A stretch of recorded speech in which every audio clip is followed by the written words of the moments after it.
Hello hello hello आप सभी बच्चों को एमआर का बहुत बहुत नमस्कार। क्या हाल चाल। तो ऐसा है कि आज हमने सिंपल पेंडुलम पढ़ा था। सिंपल पेंडुलम बहुत बेसिक सा टॉपिक है। एक सिंपल पेंडुलम कैसे ऑसिलेट करता है एंगुलर फॉर्म में, एंगुलर एक्सीलरेशन होता है, उसका टाइम पीरियड किन बातों पे डिपेंड करता है, लिफ्ट में क्या होता है, upward accelerating, downward accelerating, horizontal lift में क्या होता है, सर्कुलेटिंग कार्ट में क्या होगा, सर्कुलेटिंग लिफ्ट अगर है ऐसे ऐसे घूम रहा है, फिर लिफ्ट मतलब कार्ट, उसमें उसका टाइम पीरियड क्या होगा, मून पर चले जाएंगे तो क्या होगा, जी के बदलने से टाइम पीरियड कैसे बदलता है, इलेक्ट्रिक फील्ड में कैसे बदलेगा, किसी लिक्विड में कैसे बदलेगा, ये सारा केस हमने देखा था। उस पर बेस्ड हम आपको क्वेश्चन प्रैक्टिस करने के लिए दिए। आपको वो खुद करना है सारे क्वेश्चन सॉल्व। आपको लैंग्वेज पढ़ के जल्दी से डिकोड करना पड़ेगा कि अच्छा सिंपल पेंडुलम का सवाल है, ये सिचुएशन दिया है, ऐसे कंपेयर करना है।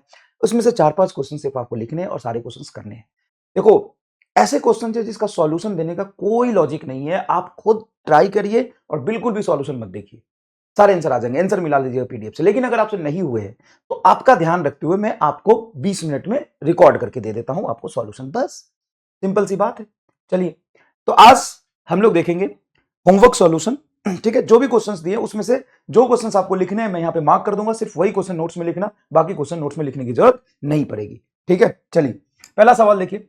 अ particle is executing simple harmonic motion with time period T, then time period of its total mechanical energies. Total mechanical energy का टाइम पीरियड क्या होगा बताओ। टोटल मैकेनिकल एनर्जी तो कांस्टेंट होता है, हाँ, वो अपने आप को रिपीट करेगा क्या, नहीं रिपीट करेगा। तो फ्रीक्वेंसी होता है रिपीटेशन, तो फ्रीक्वेंसी कितनी बार रिपीट करेगा सर, करेगा ही नहीं, तो फ्रीक्वेंसी जीरो। तो time period 1 upon frequency is equal to हो जाएगा क्या, इनफाइनाइट। यहाँ पे बच्चे गलती जीरो टिक कर देते हैं, जो कि आंसर नहीं होगा, इनफाइनाइट होगा। बहुत आसान सवाल है, बताया हुआ है। नेक्स्ट देखिए, इसको नहीं लिखना है, नो कॉपी। ये भी नो कॉपी क्योंकि क्लास में कराया हुआ है। ये भी नो कॉपी, ये नहीं लिखना है। Simple pendulum suspended from the ceiling of a stationary lift has time period T one. Stationary lift का टाइम पीरियड होगा, अगर लिफ्ट में सिंपल पेंडुलम लटका है तो T is equal to 2 pi root L by G. When the lift descends at a steady speed, ऊपर जा रहा है स्टेडी स्पीड से, डिसेंड ऊपर जा रहा है, तो स्टेडी स्पीड से जा रहा है तो टाइम पीरियड टी1 है, तो स्पीड से तो कोई स्यूडो फोर्स नहीं लगेगा, टाइम पीरियड फिर भी सेम रहेगा। And when descends with a constant downward acceleration, नीचे जा रहा है तो हो जाएगा 2 पाई रूट अंडर एल बटा जी माइनस ए। नीचे जा रहा है नीचे की तरफ तो उसमें आएगा जी माइनस है। अब देखो नीचे कम हो गया क्योंकि सूडो फोर्स ऊपर, एसिलेशन नीचे, तो इफेक्टिव एसिलेशन में आएगा जी माइनस है। तो ये टर्म कम हुआ तो टाइम पीरियड क्या होगा, बढ़ेगा। ये दोनों सेम, तो टी नॉट टी1 सेम और टी2 ज्यादा। ये आंसर आ गया, कितना आसान है। नेक्स्ट देखिए, simple pendulum is suspended from the roof of a trolley. देखो ट्रॉली के अंदर लटका हुआ है simple pendulum, which moves in a horizontal direction with acceleration A. Horizontal direction A से चल रहा है। तो सबसे पहले मैंने बोला था मीन ढूंढो, तो क्या इसका मीन यहां होगा, हाँ मीन यहां होगा। पीछे लगेगा एम ए, नीचे लगेगा एम जी, तो टाइम पीरियड इसका आएगा 2 पाई रूट अंडर एल बटा रूट अंडर जी स्क्वायर प्लस ए स्क्वायर। इस जी इफेक्टिव निकाल लो, ऐसे ऐसे ऑसिलेट करेगा। हाँ, ये दिखा है T is equal to 2 pi root under L by A dash. A dash की वैल्यू क्या होगी, ये रूट अंडर, यहाँ पे ए लिखते हैं, 2 pi root under L by G effective लिखते हैं, जो कि जी ए डैश के फॉर्म में लिखा है, ये पूरा टर्म। तो ये हो जाएगा आंसर। थोड़ा सा लैंग्वेज ही तो घुमाया है, तो क्लास में तो सारी चीजें हमने की हुई है। हाँ सर आसान है। नेक्स्ट देखिए, if the length of a simple pendulum is increases by 2%। अब देखो time period of simple pendulum या स्प्रिंग मास सिस्टम का फॉर्मूला क्या होता है। सर स्प्रिंग मास सिस्टम है तो 2 pi root under M by K, और simple pendulum the T is equal to 2 pi root under L by G. अब इस पे परसेंटेज चेंज के सवाल नहीं बन सकते क्या, बन सकते। ये बेसिक मैथ का पार्ट है, ये एसएचएम का पार्ट नहीं है, ये बेसिक मैथ का पार्ट। और ये पूरा आपको पढ़ाया हुआ है कि जब ये स्मॉल चेंज हो तो आप एरर एनालिसिस का मेथड यूज करें। कितना परसेंट चेंज है, 2% चेंज। आप लिखेंगे delta T by T, constant को मारो गोली, is equal to half of delta L by L plus half of delta G by G. Basic math में यूनिट एंड डायमेंशन में सारे सवाल आपने किए हुए हैं, जो यही के सवाल है। If length of the simple pendulum increases by 2%, small change के लिए एरर एनालिसिस लगा सकते हैं। सर जी में तो चेंज की बात ही नहीं करी है, तो जीरो कर दो इसको। सर परसेंटेज इंक्रीज हुआ है लेंथ 2%, तो ये 2% इंक्रीज हुआ है, तो दोनों तरफ 100 से मल्टीप्लाई करो। 100 delta T by T is equal to half of delta L by L गुना 100, ये 2% बढ़ा है, तो इसको लिखेंगे आप हाफ और 2% कट किया, कितना आ जाएगा 1% answer. 1% is equal increases by 1% is your answer. देखो कितना इजी है। नेक्स्ट, टाइम पीरियड ऑफ, इसको कॉपी करना है तुमको, एक सवाल बोला ये कॉपी करना नोट्स में। Time period of simple pendulum is T and length of pendulum is L, then find new time period if, ये इनिशियल टाइम पीरियड दे दिया, ठीक है। if length becomes 4 times and acceleration due to gravity half। एकदम आसान सवाल है, एकदम easy सवाल है। जब कुछ नहीं था, सिंपल केस में ऐसे ऑसिलेट कर रहा है एक पेंडुलम। अब उसने बोला पहला केस का T dash is equal to 2 pi root under length becomes 4 times and acceleration due to gravity half. मतलब इसका जो टाइम पीरियड आएगा 4 टाइम्स लेंथ कर दिया है और एक्सीलरेशन ड्यू टू ग्रेविटी को आधा कर दिया g/2। ऐसे सवाल बन सकते हैं। तो g/2 ऊपर जाएगा तो √8, ये हो जाएगा 2 पाई रूट अंडर 8l/g। अब इन सब को छोड़ो, 2 पाई रूट अंडर 8l/g, √8 क्या होगा 2√2 का फैक्टर, मतलब टाइम पीरियड 2√2 टाइम्स बढ़ जाएगा। दूसरा देखो, length becomes half and gravity becomes double. दूसरे में देखिए लेंथ बिकम हाफ, तो T dash is equal to होगा इसमें 2 पाई, लेंथ बिकम्स हाफ मतलब आधा लेंथ, √l/g होता है, और acceleration due to gravity double मतलब 2g होगा। तो यह आ जाएगा T dash is equal to t/2, 2 2 4, root के अंदर 4 बाहर आएगा तो 2। If length increases by 200% then percentage change in time period. अब देखो तीसरा सवाल, लेंथ इंक्रीजेस बाय 200%। अब अगर यहां पे आप सवाल में ये लगाते हो delta T by T is equal to half of delta l/l, तो गलत हो जाएगा, क्योंकि इसमें क्या कह रहा है, length increases to 200% then percentage change in time, बड़ा चेंज है, परसेंटेज चेंज बड़ा है। तो सर कैसे करते हैं, सबसे पहले लैंग्वेज पे ध्यान देते हैं। ये है 2 और एक होता है बाई 200% में फाइनली 300% होगा, लेकिन इंक्रीजेस टू 300% में सब फाइनली वो 200% ही हो रहा है।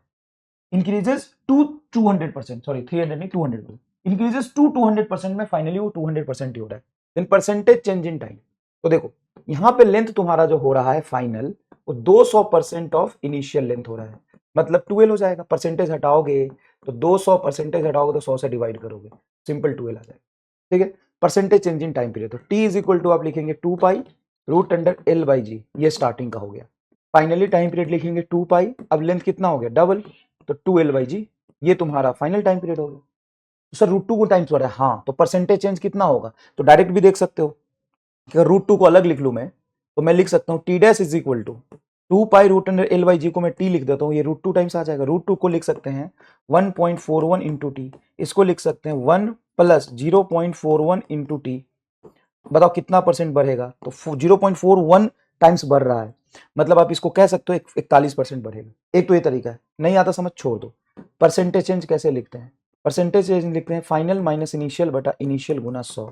बताओ टी डैश कितना आ रहा है, सर √2 टी आया है, √2t माइनस टी बटा टी। अरे भाई इनिशियल के टर्म्स में ये l/g रूट अंडर 2 पाई को टी लिख दोगे तो टी डैश √2t आया है गुना 100।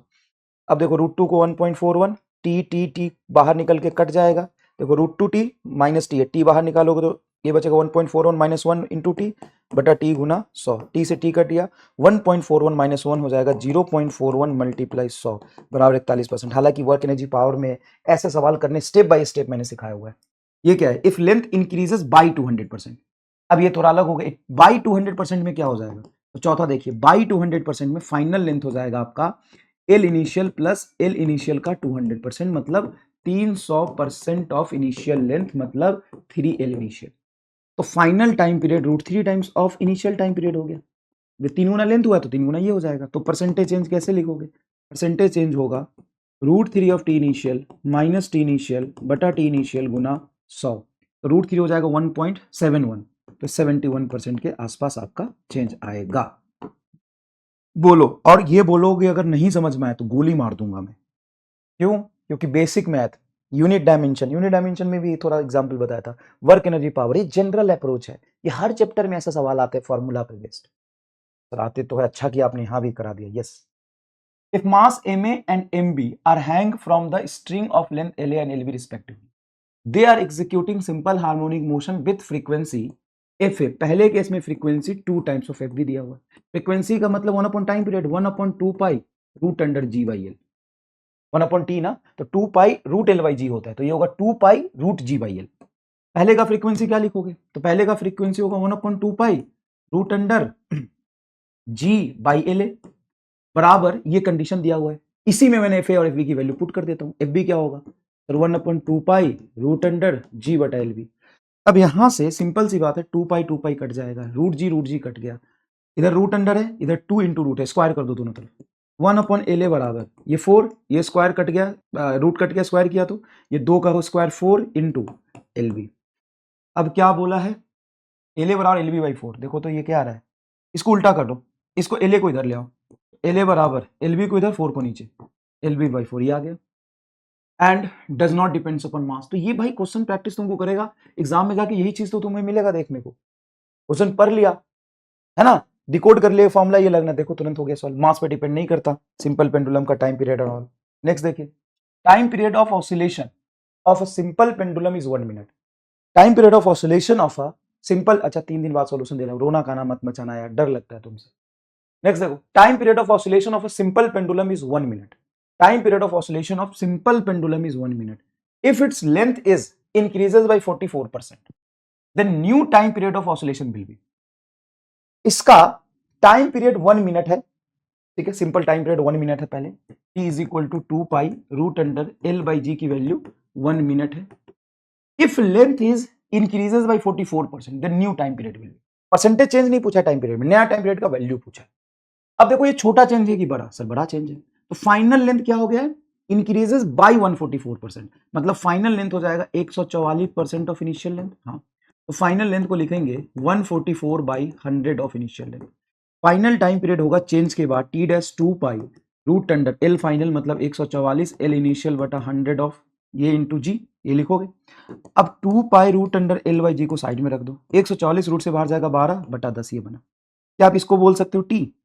सर 144/100 बाहर निकल गया तो 12/10 ये हो जाएगा पूरा टी, तो टी डैश बराबर टी इंटू 12/10, ये टी की वैल्यू रख दो, कितना है 1 मिनट मतलब 60 मिनट 60 सेकेंड, 12/10 ये कट गया, 12 छक 72, 72 सेकेंड आंसर आ जाएगा। 72 सेकेंड, सेकेंड में दिया आंसर आ गया, खत्म।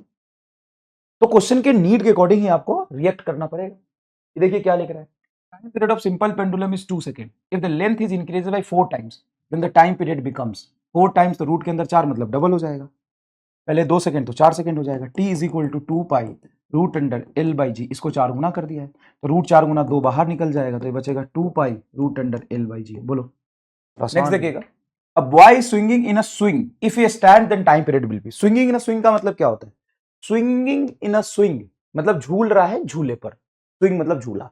अभी झूले का जो लेंथ होता है, क्या लड़के के लेंथ के हाइट के बराबर होगा कि लड़के का हाइट कम होगा और झूले का हाइट ज्यादा होगा?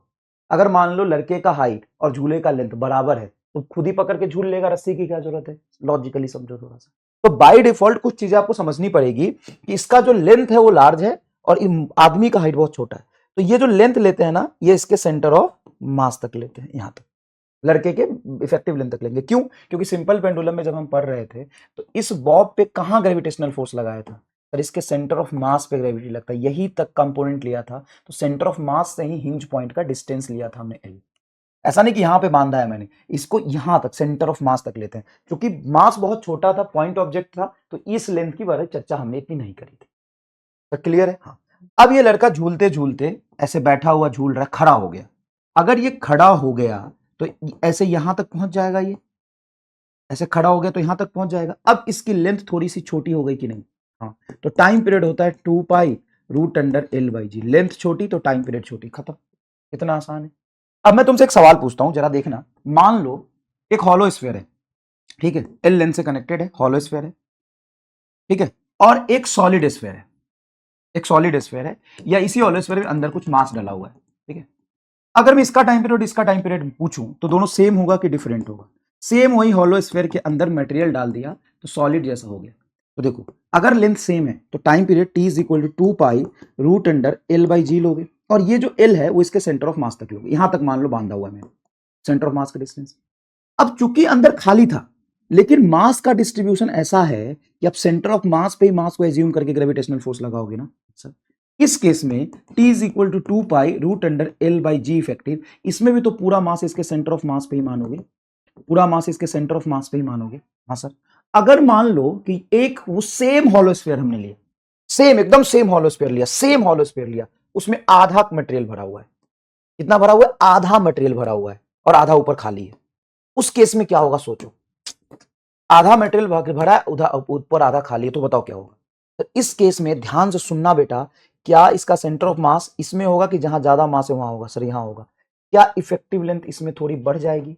हाँ सर, तो टाइम पीरियड इसका थोड़ा सा बढ़ जाएगा। मतलब कितना सरप्राइजिंग क्वेश्चन है, इफेक्टिव लेंथ बढ़ जाएगी तो इसमें टाइम पीरियड बढ़ जाएगा। एक हॉलो स्फीयर है वो ऑसिलेट कर रहा है, टाइम पीरियड होगा उसका 2 pi root under L by G, centre of mass से लेकर के पॉइंट ऑफ सस्पेंशन तक हम डिस्टेंस लेंगे।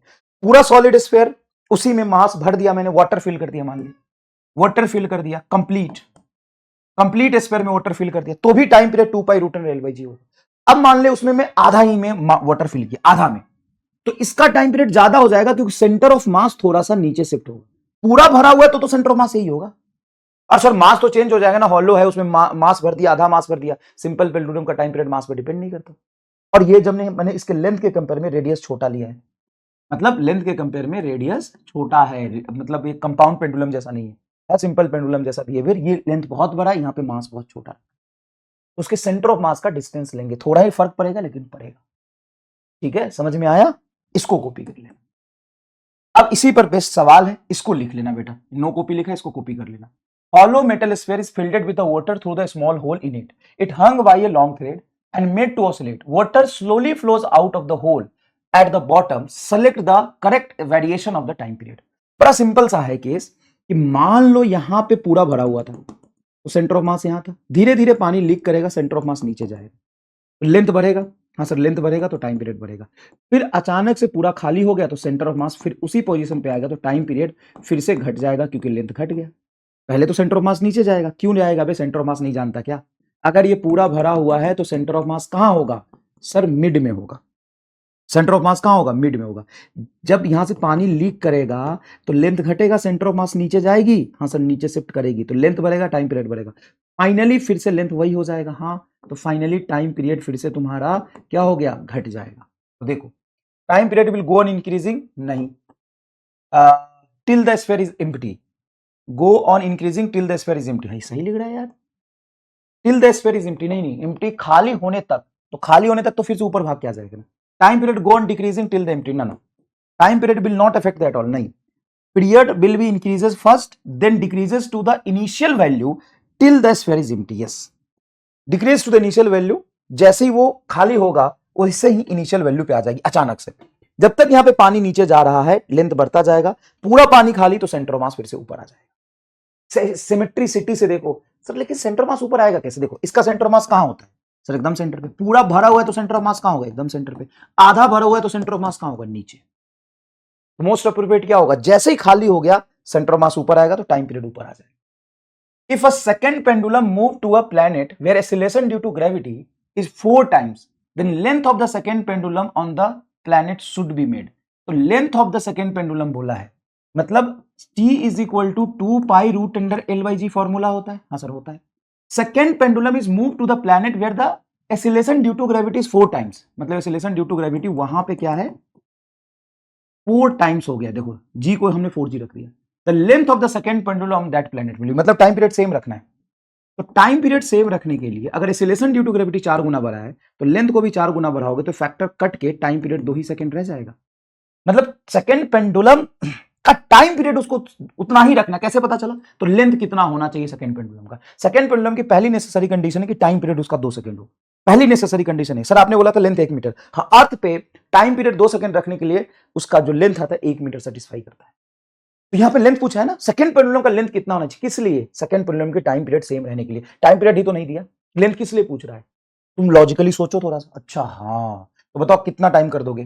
4 गुना कर दोगे, मैच कर जाएगा। नेक्स्ट देखो, the time period of oscillation of a second pendulum on the surface of planet having mass and radius double those of earth. तो अर्थ सरफेस पे ऑसिलेशन ड्यू टू ग्रेविटी हम gm/r² लेते हैं। उस planet पे oscillation due to gravity क्या होगा? Mass and radius double, तो मास डबल तो 2m और रेडियस डबल करोगे तो सरफेस पे oscillation due to gravity gm/r² लिखते हैं। तो होगा 2gm/4r²। 2 से 4 काटोगे 2 नीचे आ जाएगा, तो प्लैनेट पे हो जाएगा gm/2r²। मतलब कितना ऑसिलेशन ड्यू टू ग्रेविटी होगा? gm/r², gm/r² का आधा g0/2। 2 times oscillation due to gravity कम हो गया। तो क्या बोला है? उसका टाइम पीरियड बोला है। The time period of the oscillation of the second pendulum on the surface of planet having mass इतना इतना, तो उसका टाइम पीरियड क्या हो जाएगा? उसमें बोला टाइम पीरियड कितना चेंज होगा, लेंथ वेंथ के बारे में कोई चेंज नहीं किया। तो आप बोलोगे कि वही हम लेके जाएंगे तो टाइम पीरियड कितना हो जाएगा? तो पहले टाइम पीरियड था 2 pi root under L/G, length को कुछ नहीं बोला है, जी को तो क्या g0/2, तो ये हो जाएगा तेरा g0/2, g0/2। तो 2 पाई रूट L/G को हम पहले का t बोल देंगे तो √2t बढ़ रहा है। Final time period √2 times of T बढ़ रहा है। अच्छा, तो वहां पे टाइम पीरियड बोला, तो इनिशियल टाइम पीरियड कितना था, 2 सेकेंड, √2 इंटू 2 आंसर। ना तो यहाँ पे लेंथ चेंज किया है, ना ही यहाँ पे तुम्हारा वो कुछ चेंज किया, सीधा ले गया है उठा के दूसरे प्लेनेट पे। दूसरे प्लेनेट पे उसी सेकंड पेंडुलम का टाइम पीरियड क्या होगा, तो अर्थ पे तो 2 सेकंड था, वहां पे जब हम ले गए उसका टाइम पीरियड कितना होगा, जी चेंज हो जाने से, तो जी चेंज होने से ये हो गया, सेकंड पेंडुलम था तो इनिशियल टाइम पीरियड हमें पता चल गया कि 2 सेकंड था, रख दिया, आंसर आ गया 2√2। क्लियर है क्या बेटा, क्लियर है क्या? चलिए नेक्स्ट देखिए। Time period of a simple pendulum is t. Now two identical point charge q given to the bob and point of suspension. Then time period of simple pendulum will be, देखो ये simple pendulum है, बढ़िया से oscillate कर रहा है, time period होगा 2π√L/g। अब यहाँ पे हमने क्या किया कि एक q चार्ज इसको भी दे दिया, q चार्ज इसको भी दे दिया, तो अब होगा क्या कि इनके लाइन ज्वाइनिंग के अलोंग ही तो ये फोर्स लगेगा, मतलब ये टेंशन जिस डायरेक्शन में पहले लग रहा था उसी डायरेक्शन में एक्स्ट्रा इलेक्ट्रोस्टैटिक फोर्स आ गया, रिपल्सिव होगा, इलेक्ट्रोस्टैटिक फोर्स इधर लगेगा। अब जब ये ऑसिलेट करेगा तो क्या इलेक्ट्रोस्टैटिक का कंपोनेंट क्या इसको रीस्टोरिंग फोर्स में आएगा, नहीं, इसलिए टाइम पीरियड तुम्हारा क्या रह जाएगा, सेम रह जाएगा जो आज ही क्लास में कराया, वही सवाल है, अलग नहीं है। नेक्स्ट देखिए, simple pendulum with metallic Bob has period t, metallic bob, time period t. The bob is now immersed in a non-viscous liquid and oscillate if the density of the liquid is rho is 1/4 of the metal, मतलब sigma by 4, then time period of the simple pendulum is, तो time period of simple pendulum होता है 2π√L बटा g1 minus rho by sigma. Row liquid की density ऊपर और mg निकाला था तो नीचे m आया था, तो मास मतलब बॉब की मास से बस को लिखे था, बॉब के मास को लिखा था डेंसिटी इनटू वॉल्यूम, ये पैटर्न बना था, तो सिंपल हो गया। टी डैश बराबर आपका हो जाएगा 2π√L बटा, मतलब लिक्विड के अंदर पहले तो simple T is equal to 2π√L/g रहा हो, हवा में, बॉब मेटालिक है कुछ भी है, टाइम पीरियड 2π√L/g था, लिक्विड में डाला तो g इंटू 1 माइनस रो की वैल्यू बोलो, तो 1 बाई सिग्मा ऑफ ऑब्जेक्ट, तो रो है तुम्हारा 1/4 ऑफ सिग्मा बटा सिग्मा, ये कट गया, 2π√L/g 1 minus 1/4 is 3/4, yes sir. अब 2π√L/g को t बोल दो, तो t dash is equal to T, और √4 ऊपर 3 नीचे, √4 को निकालोगे रूट से तो 2t/√3 आंसर आ गया, 2t/√3 आंसर आ गया। हाँ सर, बताओ मजेदार आया कि नहीं आया। नेक्स्ट देखो, a simple pendulum doing small oscillation at a place R height above the earth surface. अच्छा, तो अर्थ सरफेस पर तो 2π√L/g होता है ना, लेकिन ये बोला है t1 कहां है, 4 सेकेंड है आर हाइट पे, तो वहां पे एक्सीलरेशन ड्यू टू ग्रेविटी जो होगा 2π√L/g, वहां का एक्सीलरेशन ड्यू टू ग्रेविटी क्या लिखेंगे, तो वहां का जी डैश होगा g0r² बटा r प्लस एच, मतलब r प्लस r का होल स्क्वायर, यही तो फॉर्मूला होता है, याद नहीं तो ग्रेविटी में जाके नहीं पढ़ेंगे, ग्रेविटी तो दिक्कत हो जाएगी, याद करिए acceleration due to gravity h height पर क्या होता है, जी इफेक्टिव या g dash is equal to g0r² बटा r प्लस एच का होल स्क्वायर, जहां पे h क्या है, सरफेस से हाइट, तो यहां पे आप लिखेंगे तो आएगा g0r² बटा r प्लस r, 2r का होल स्क्वायर मतलब 4r², तो कट के g0/4 आएगा, तो ये g0/4 आएगा, and t2 would be its time period about to the point which is at height 2r from the earth surface, height 2r, तो हम सेंटर से सरफेस से हाइट 2r दिया, यहां पे सरफेस से हाइट लेते हैं, ये सरफेस से हाइट होता है, टोटल हो जाता है सेंटर से डिस्टेंस, तो यहां पे g डबल डैश होगा g0r² divided by r plus 2r का होल स्क्वायर, तो ये हो जाएगा g0r² बटा 2r और r 9r², कट के g0/9 आ गया, मतलब t2 इज इक्वल टू होगा 2π√L बटा g0/9 कर दीजिए। अब ध्यान से देखेंगे तो इसको डिवाइड कर दो, तो 2π से 2π कट गया, L से L/g से L/g कट गया, तो t1/t2 इज इक्वल टू √1/4 है ये, नहीं 1 डिवाइडेड 1/4 है, तो ये ऊपर 4 और 1 डिवाइडेड बाई g0/9, यहाँ 9 आ जाएगा, ये 9, तो t1/t2 इज इक्वल टू आ गया 2/3, तो 3 इधर आ गया, 3t1 बराबर 2t2, 3t1 बराबर 2t2। भाई ये तो गलती नहीं करोगे ना, L बटा g0/4 है, तो 4 यहां ऊपर आ जाएगा, ये नीचे डिवीजन के नीचे नहीं है, g0 देखो L के नीचे g0 के नीचे 1/4 है, तो 4 यहां आएगा, L डिवाइडेड g0/9 मतलब 9 यहां आएगा, आसान है। Time period of a simple pendulum in stationary lift steam, stationary lift में 2π√L/g है, if the acceleration is g/6 vertically upward, vertically upward है तो ये हो जाएगा 2π√L divided by, vertically upward जा रहा है ऊपर की तरफ वर्टिकली अपवर्ड जा रहा है, तो नीचे सूडो फोर्स लगेगा g प्लस ए की वैल्यू g/6 दी है, तो T dash is equal to होगा 2 pi root under L divided by G plus g/6, 7 g/6, 6 ऊपर चला गया, तो बाकी सबको लिखोगे 2 pi root under L by G को टी, तो ये बचेगा root under 6/7 of T, root under 6/7 of T, ये आंसर आ गया।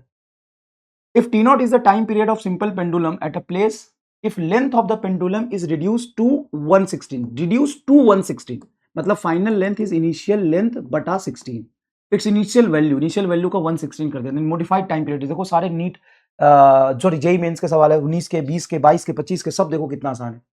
तो T इज इक्वल टू होता है तुम्हारा 2 pi root under L by G, यही होता है। तो time period of simple pendulum at a place, T naught is the time period of simple pendulum at a place, तो ये टी नॉट हो गया।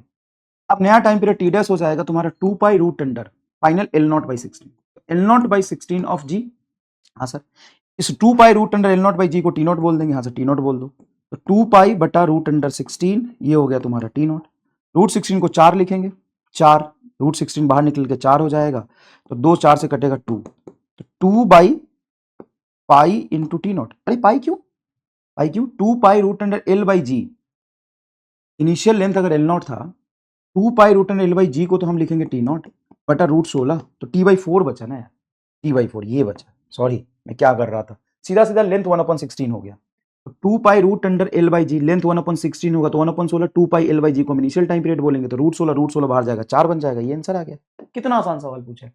If the time period of the 2 metre long simple pendulum is 2 second, अच्छा 2 metre long, length 2 metre और time period उसका 2 second है, ठीक है यही दिया हुआ है। हाँ, the acceleration due to gravity at that place will be, क्या सवाल पूछा है देख लो, ऐसे सवाल तो जेईई मेन में पूछते हैं।